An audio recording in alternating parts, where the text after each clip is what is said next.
बहुत बढ़िया ये श्लोक है। दूसरा उपमा है, ये वृत्तासुर का है। तो मैं कहता हूं वृत्तासुर की ही बात आप मान लो भाई। जिस समय रावण सीता का अपहरण करके लाया था, उस समय पराजित होने के बाद जब वो कुंभकर्ण को जगाता है, और उस समय कुंभकर्ण जो रावण को कहता है, आप वही बात मान लो। कहता है सठ चाहे सियापन कल्याणा और हरि आने से सीता जगदम्बा। सारे संसार की माँ का अपहरण करके लाए हो और दुष्ट कल्याण चाहते हो। रावण ने कहा इसको मैं अपनी सहायता के लिए उठाया था, ये मेरे ऊपर से उपदेश देने लगा है। और ऐसी स्थिति में वह कहता है, लेकिन तुरंत बुद्धि भ्रष्ट करने का। इसीलिए मैं कहता हूं कि भोजन बहुत सोच करके आप करें। कैसे? 3 प्रकार का भोजन है आपके सामने। आज आप व्रत हैं, आप सात्विक भोजन करेंगे।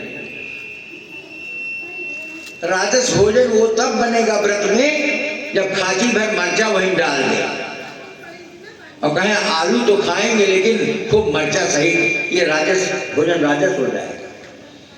कम मर्चा, बिल्कुल कम मसाला नहीं। अगर आपने मर्चा भी ज्यादा किया, मसाला भी ज्यादा किया, लहसुन प्याज तो वो कन्फर्म है राजस। लेकिन ये दोनों भी राजस में आ जाते हैं जब तेज होते हैं। और तामस आप सब जानते हैं, मुझे यहाँ से कहने की आवश्यकता नहीं है। इसके बाद जो बड़का बचा, जो खेत बिक जाता है, सब कुछ हो जाता है, वो तामस भोजन है। रावण कुंभकर्ण के लिए तामस भोजन का इंतजाम करता है और अपने लोगों से कहता है कि इसकी बुद्धि भ्रष्ट करो भोजन खिलाकर।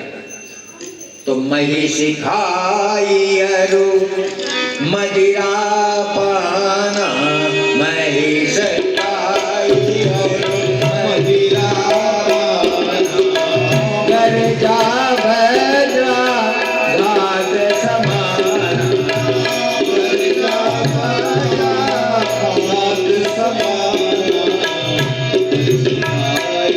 थोड़ी देर में मानसिकता बदल गई। मैं आपको यही इसलिए बता रहा हूं, महिष खाई और मदिरा पाना, गंजा बजरा घात समाना। वज्र के आघात के समान गंजा। वही कुंभकर्ण जो रावण को डांट रहा था, वो लड़ने के लिए उसके तरफ चल दिया।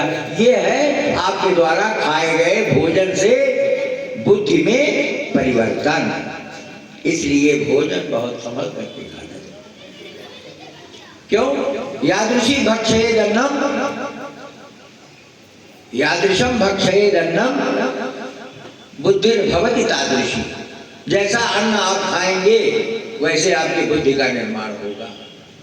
इस नाते आप बहुत बचा करके, समझ करके भोजन को ग्रहण करें। आज तो भोजन ग्रहण नहीं करना है, फलाहार है, लेकिन फलाहार में भी सतर्क नहीं। कहें बस महाराज आप क्या खाएंगे? कहीं 5 किलो घंटी और 2 किलो आलू, बस और कुछ नहीं खाऊंगा। हो गया। व्रत माने संकल्प। आप संकल्प के धनी बनेंगे व्रत से। व्रत का ये लाभ है। और भगवान के दया से इसमें आज दूसरा व्रत है। एक एकादशी का ऐसे स्टार्ट हुआ, बीचे मां गए भगवान शंकर, वहां विष्णु। तो ये बड़ी बुद्धिमानी से डेट बहुत जल्दी में फट से ले आए कि मैं अपना ही कार्यक्रम जो अनाउंस किया था वही भूल गया।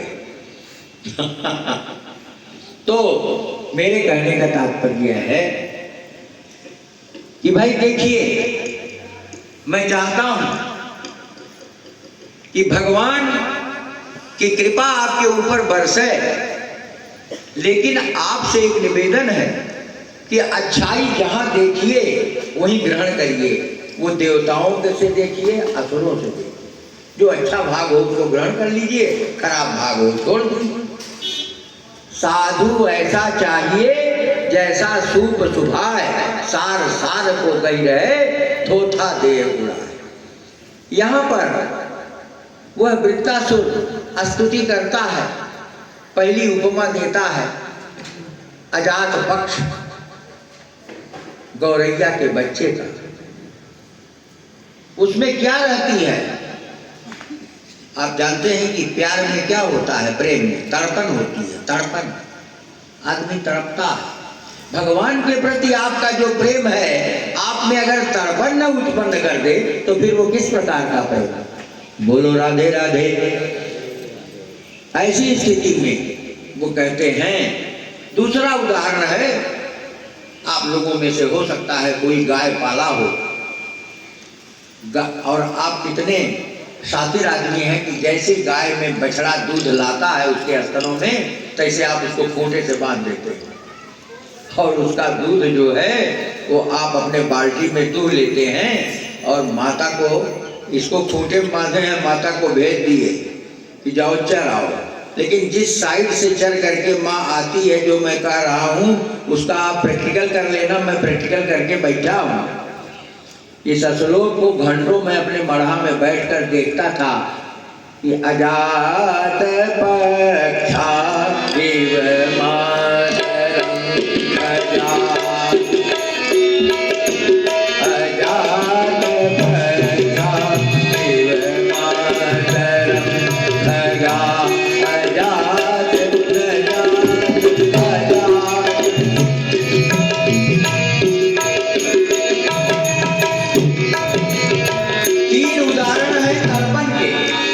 वृत्तासुर में तड़प।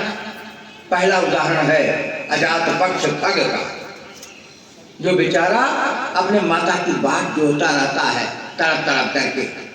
और दूसरा है उस बछड़े का। आपने ध्यान दिया होगा कि रस्सी में बांधा रहता है मालिक, तो रस्सियाँ खींचता है उसी साइड में जिस साइड से उसकी माँ शाम को आती है। अगर पूर्व से आती है तो पूर्व जाएगा, पश्चिम नहीं जाएगा। वो बेवकूफ नहीं है हमारे आपके तरह। सब बाजार में सामान मिलत व्यवहार चाहते हैं यार। कहने का तात्पर्य है दूसरा, स्तन्यम। स्तन्य किसे कहते हैं? स्तने भवा स्तन्य तम स्तन्यम दुग्धम। दूध का पर्याय बाती है स्तन, लेकिन स्तन के दूध को स्तन्य कहा जाएगा। बाजार में बिकने वाला दूध नहीं स्तन्य हो। स्तन्यम यथा